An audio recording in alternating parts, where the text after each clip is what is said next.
All right, Eddie, why was Rizzo such a priority here for the Yankees? You look at what a perfect fit he was. A couple things. I mean, right the second he put on the Yankee uniform, it just sort of like, oh yeah, this guy's a Yankee. It kind of felt right. So there's that intangible.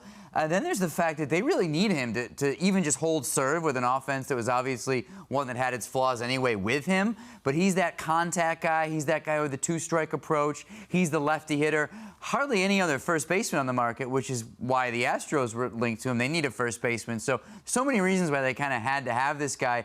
And he projects to be even better next year with his offensive numbers because he's been one of the top victims of the shift, with his batting average at least. So he'll get more hits with the shift banned. So the Yankees really, going into next season with an aging DJ LeMahieu at first was probably the alternative, and that just wasn't going to be nearly as good. So this is just something they had to do.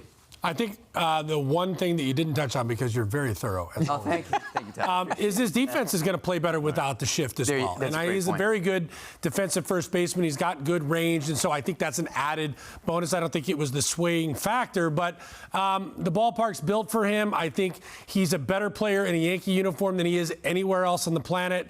And you saw, even in all those highlights, he gets on the plate, he looks to turn. He's always done that. He can get jammed and hit the ball out of the ballpark, so pitchers have to be more leery of that, go out over the plate, and that's where he can really do some big damage. So I think he's a perfect fit. Yeah, and you look at Anthony Rizzo coming back. Obviously, you feel like maybe Aaron Judge wanted them back, buddies. Who knows what kind of impact that would have had there as well. Let's make the call to the bullpen and welcome in Terry Collins. Terry, how about the importance of bringing Rizzo back? A guy who was won before, as we mentioned. How big is it, that championship experience to bring to a clubhouse?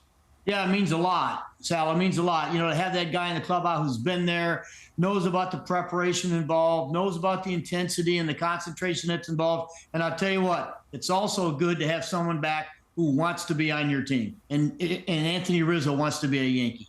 Yeah, that's a big factor that a lot of people don't even think about with guys who, whether they want to be here. I know we'll get into DeGrom in a little bit. If somebody wants to be here, that holds value, and you get the feeling that Rizzo wanted to be here as well.